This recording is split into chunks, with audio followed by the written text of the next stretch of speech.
Welcome to Swati Bhatt independent. I hope आप सब मस्त हैं, खुश हैं, खा पी रहे हैं। लास्ट व्लॉग में मैंने आपको बताया था musical reality show audition tips के बारे में, और मैंने प्रॉमिस किया था कि अब की बार जब व्लॉग आएगा तो I tell you about recording in a studio, about the vocal tips and some recording studio etiquettes. So without wasting much time, let's begin. तो पहले बात कर लेते हैं हम स्टूडियो एटिकेट्स की, बिकॉज़ आप बस एक सिंगर नहीं हैं, आप एक आर्टिस्ट भी हैं। तो कुछ प्रोटोकॉल्स हैं जो हमको स्टूडियोज़ में जाने से पहले फ़ॉलो करने पड़ते हैं। अब there are such big professional studios in Mumbai, या आपके शहर में भी होंगे ऐसे प्रोफेशनल स्टूडियोज़, या होम स्टूडियोज़। आप किसी के होम स्टूडियोज़ जा रहे हैं, बिकॉज़ ऑफ़ द लॉकडाउन बहुत लोग अपने होम सेटअप से ही काम कर रहे हैं। तो क्या होता है, there are certain things that we need to keep in mind.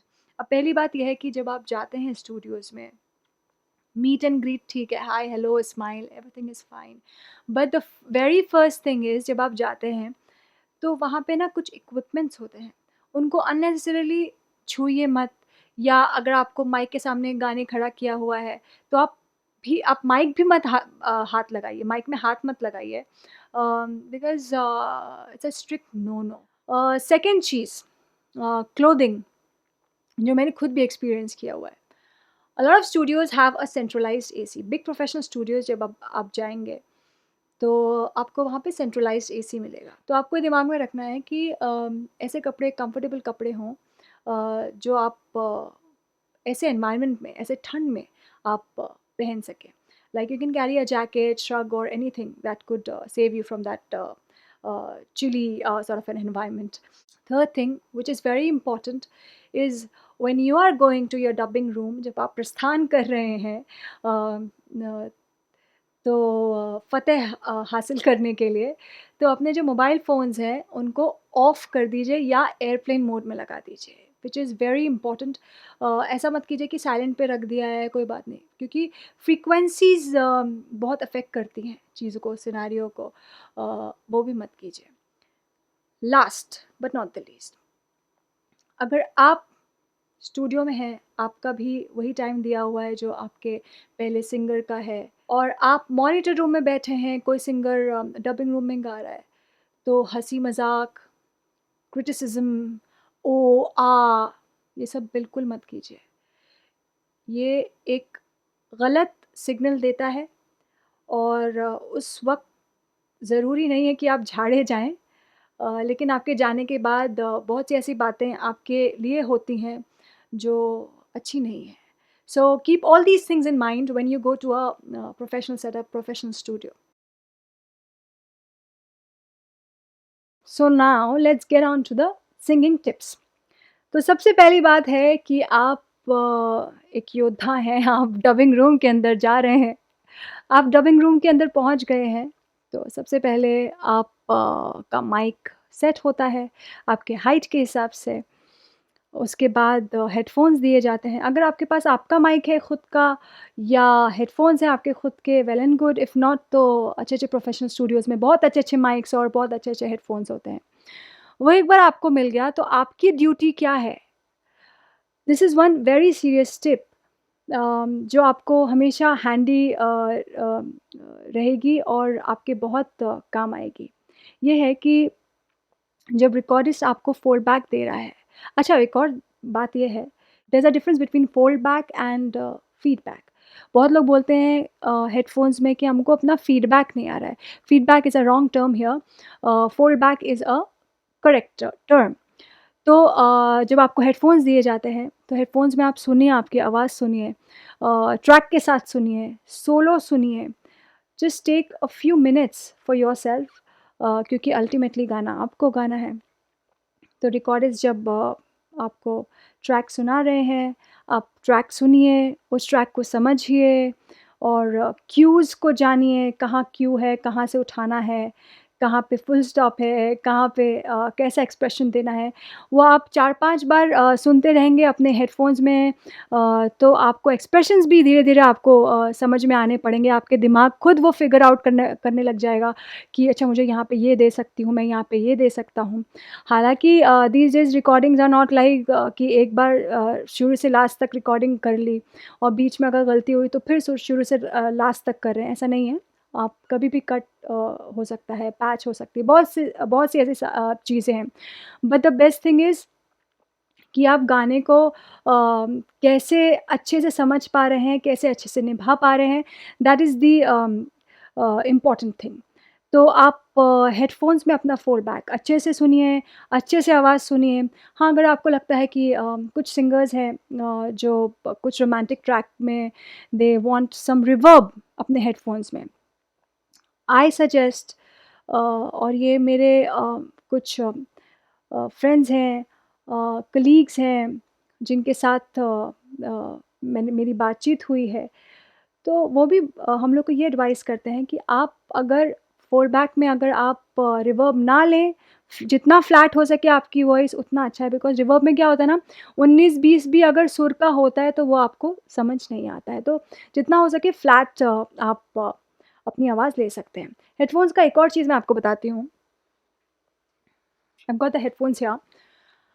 A lot of times we are wearing the headphones like this and for back हमने सुना अपना सब कुछ सुना everything ठीक है, ऐसे भी गाना गा सकते हैं। कुछ singers are also comfortable in singing like this, but ऐसा मैं करती हूँ, मुझे ऐसे कंफर्टेबल लगता है सिंगिंग करने के लिए।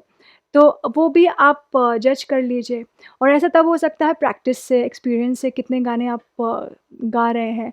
इसलिए जभी भी कोई आपको स्क्रैच गाने के लिए भी बुलाता है, डू नॉट हेजिटेट, स्क्रैच गाने जाइए, वो आपकी प्रैक्टिस है। तो दिस इज़ वन थिंग। अच्छा, अगर आप ऐसे गा रहे हैं तो आपको यहाँ पे या तो ऐसे दबाना पड़ेगा, या आपको यहाँ पे कुछ हैंकी या ऐसा कुछ कपड़ा रख के ना ऐसा दबाना पड़ता है, सो दैट हेडफोन का लीकेज ना हो, क्योंकि साउंड लीकेज होता है तो obviously it will, the mic will catch, which is obviously not correct, which is not right. So yes, this was about the first tip कि डबिंग स्टूडियो में, dubbing room में आप जब फॉलबैक ले रहे हैं गाने से पहले, तो आप क्या करें। Now the second thing that I want to tell you guys is the posture. The best posture is खड़े रहकर गाना। बैठकर गा सकते हैं, लेटकर भी गा सकते हैं, बट ऑब्वियसली जब आप स्टूडियोज़ में हैं तो खड़े होकर गाना, हाँ, कुछ प्रॉब्लम है या कुछ ऐसा है तो या बैठ के गा सकते हैं, बट माय थिंग इज़ आप खड़े होके गाइए। The correct posture is this. अब ये करेक्ट पोस्चर क्यों है? क्योंकि आपका हेड वॉइस, आपका चेस्ट वॉइस, आपका spine, everything is so perfectly aligned, ऐसा स्ट्रेट अलाइन हुआ है। तो जब आप गाते हैं तो एक अच्छा खनक मिलता है आपकी वॉइस को, आपके थ्रोट को, आपकी गायकी को। Now let's move on to the song. जब आपको सॉन्ग मिलता है, या तो आपको 2 दिन पहले मिल सकता है गाना, आप उसको रिहर्स करके जा रहे हैं, या तो आपको गाना वहीं मिलता है। Of late I am seeing कि चलो मोबाइल पे टाइप कर लिया, सब कुछ हो गया। बट यू नो, जितने भी सिंगर से मैं मिली हूँ, प्लेबैक सिंगर से, I have always seen them coming to the studio and writing the lyrics themselves. वो क्या होता है ना, एक टच होता है, अपना टच है। वो आप अपना टच, वो अपनी एनर्जी और लिरिक्स की एनर्जी आप, I don't know if you are guys are able to understand that, but एक वो एनर्जी का मिलाप हो रहा है। तो जब आप खुद लिख रहे हैं तो आपको ज़्यादा बेहतर तरीके से वो आप अपने दिमाग में रजिस्टर कर पा रहे हैं। तो मेरे को भी अगर ऑप्शन दिया जाए तो मैं भी कॉपी पेन से लिखती हूँ स्टूडियोज़ में जब जाती हूँ गाने। सो वो अच्छे से रजिस्टर हो जाते हैं, और आपकी राइटिंग है, और आपको there are certain techniques also, उतार चढ़ाव की आप उसमें कर सकते हैं लिरिक्स में, कि कहाँ पे मीण है, कहाँ पे कटना है, कहाँ पे पॉज है, that all you can do while writing. वो आपके सहूलियत के लिए आप अपने खुद ऐसे कुछ कोडिंग कर सकते हैं लिरिक्स में, वो भी एक्सपीरियंस से आता है। So this was about the song. अब बारी आती है गाने की। अब गाने से पहले हम सब, बहुत से लोग एंग्शियस होते हैं, गले में टेंशन होता है। अब जब ये टेंशन होता है तो ये आपके टेंशन आपके जॉज़ में भी आता है। तो जब ये जॉज़ में आता है तो जो आपकी हायर रेंज है, हायर नोट्स है, वो आप बहुत ईज़िली हिट नहीं कर सकते हैं। तो मेरे कुछ मेंटर्स थे, इनफैक्ट हैं, जिन्होंने मुझे 2 बेसिक एक्सरसाइज़ बताई थी that I want to share with you. आपके लिए भी शायद कारगर हों वो। मेरे लिए तो बहुत कारगर है whenever I go. The first thing is just to release the tension here, what I do, I just take all ये 2 फिंगर्स, दोनों हाथ की, अ, तो मैं इन दोनों को यहाँ लगा के गिव अ नाइस मसाज। आप देखेंगे 1 मिनट बाद ही आपका ये जॉ खुद खुलने लगेगा। Second is a very basic exercise before singing.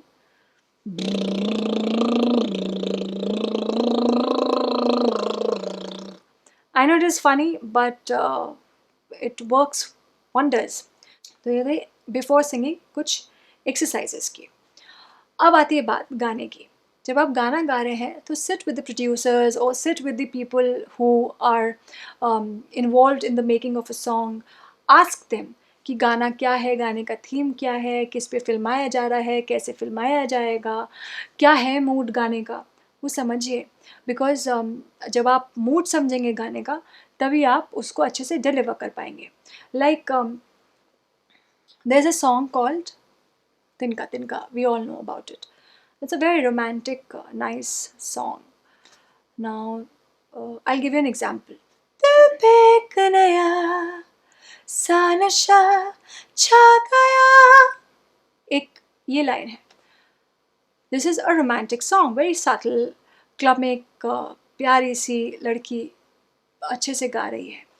अब अगर आप मूड ही नहीं समझे और आप उसको चेस्ट वॉइस दे देंगे, दिल पे एक नया सा नशा छा गया, अगर आप ये कर देंगे तो ये तो बिल्कुल ही अलग वाइब है, अलग ही जॉनर हो जाएगा। और आप खुद पिक्चराइज करके देखिए प्रियंका चोपड़ा को ऐसी ड्रेस में, ऐसे क्लब में और ऐसी आवाज़ के साथ गाते हुए, which will just kill the essence of the song. So this is one thing, understand the mood of the song.